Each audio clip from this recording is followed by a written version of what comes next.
to make an assertion or comment, if you will, and it's this. Defining atheism as lacking belief in God is ridiculous for three reasons. Would you care to hear them? Mm-hmm. One, it's a completely subjective term that varies from religion to religion. Two, it's a negative philosophy, and negative philosophies don't exist. And three, believing in God is nearly a negative philosophy. I mean, first of all, what kind of philosophies do you think do exist? Sorry. You just say your third point, and then we'll get back to what you were asking. Three, believing in God is not nearly as compartmentalized as atheists tend to imply. Okay. All right. So, what was the first one again? It's a completely atheism, as defined as lacking belief in God, is a completely subjective term that varies from religion to religion. That is true. I will grant that. A lot of philosophies have very subjective components to them. And so, but the thing is, you can't really identify, your definition is going to be defined by everybody else, though. In a way, yes. And I mean, part of the reason for that is that basically we're in a situation where 80% of the people in the country, in one way or another, believe in and assert belief in something that we don't think exists.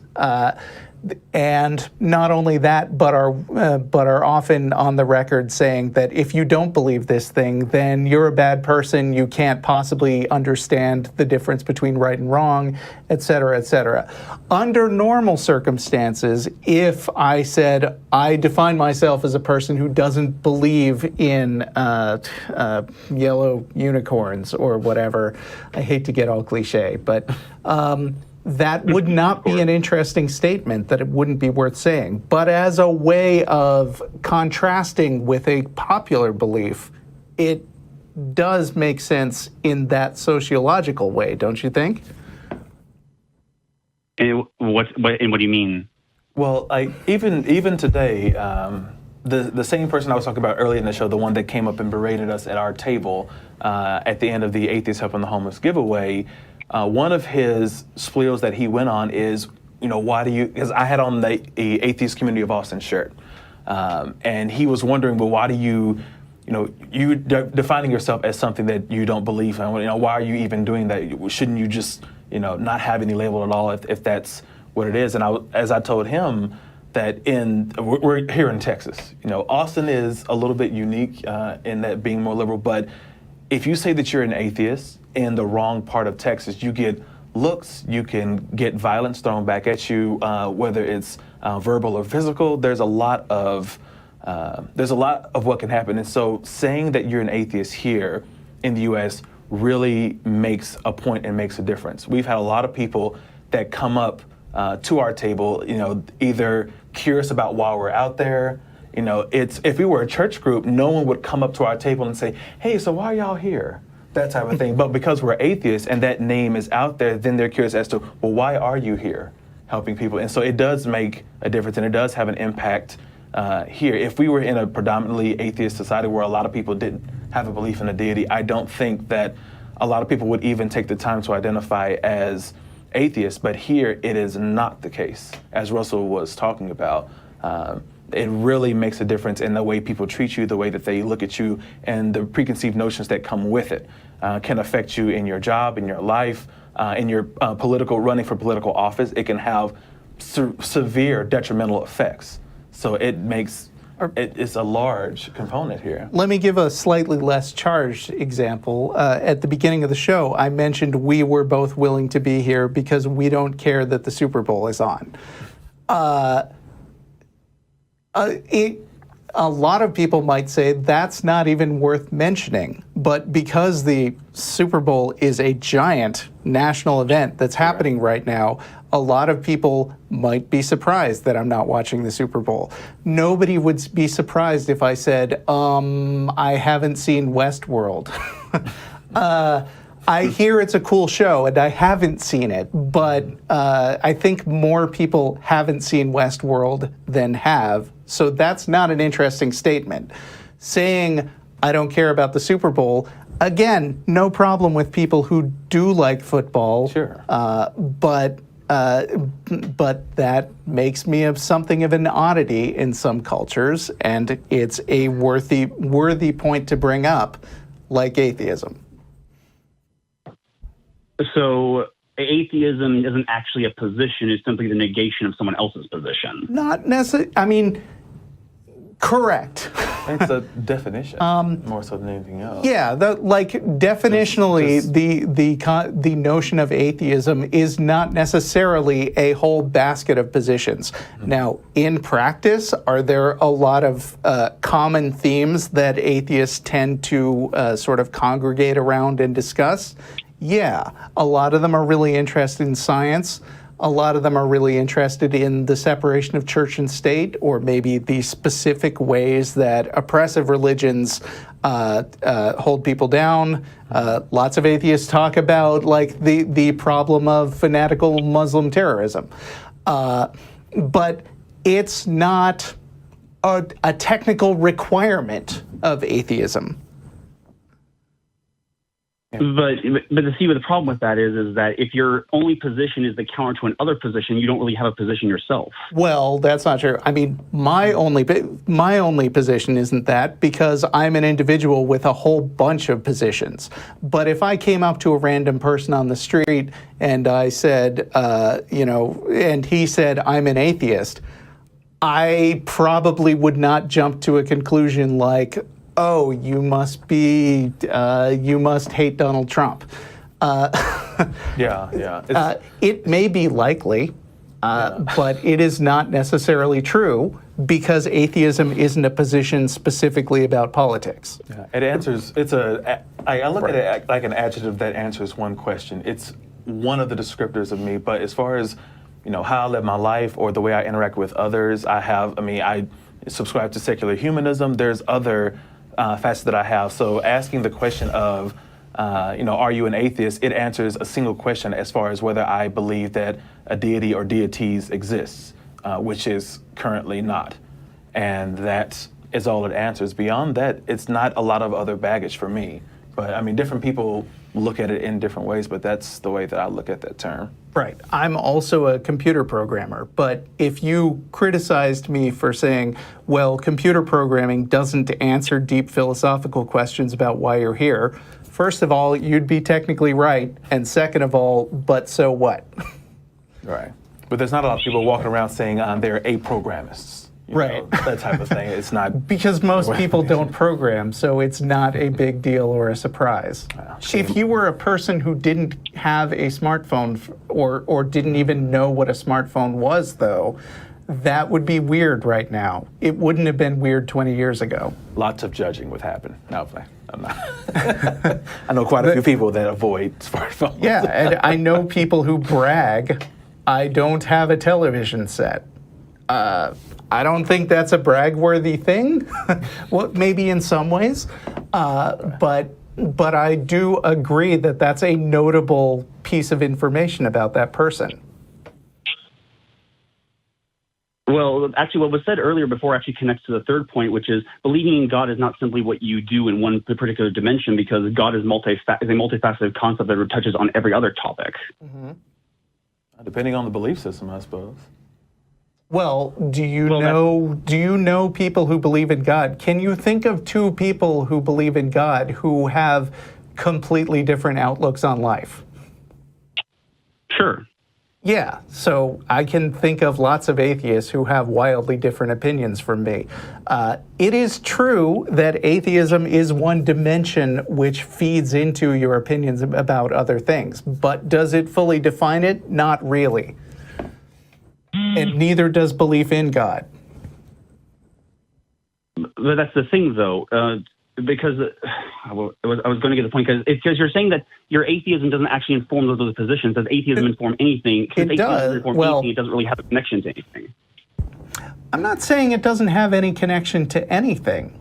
I'm just saying that it is not as all-encompassing as you seem to want me to say it is. Well, that's why I'm asserting that defining atheism as a lack of belief doesn't make any sense. Okay, what else should it be? Well, what I've always understood that atheism is the belief that God does not exist. Not necessarily. Why not? Well, some can hold that position, but not every atheist does. It was the lack of that being attached to the front of theists, modifying that definition of theist to say lack of belief in a deity or deities. That's all that was, in all honesty. Well, the A doesn't. Well, actually, to make a good example of this, when you compare muse and amuse, it means to think and to not think. But if atheism would be belief that God belief that God doesn't exist. I'm sorry. What was that? The A in amuse is not a modifier. Just because just because the words have similarity doesn't necessarily mean they're related to each other. Yeah, it would be one of the prefixes, like atypical or there. asymmetrical would be more comparable examples of adding lack of Asymmetrical means not having symmetry. Lack of. Yeah, but it doesn't change. It's asymmetrical and symmetrical about definitions of what shapes are. It doesn't mean that the shape isn't there. Nobody said that. Right. What? But to connect this back to atheism and theism, it only makes sense for atheism to be the belief that God doesn't exist as opposed to a lack of belief in God, because from the Christian perspective, everyone who's not Christian lacks belief in God. Oh, so Jews lack belief in God.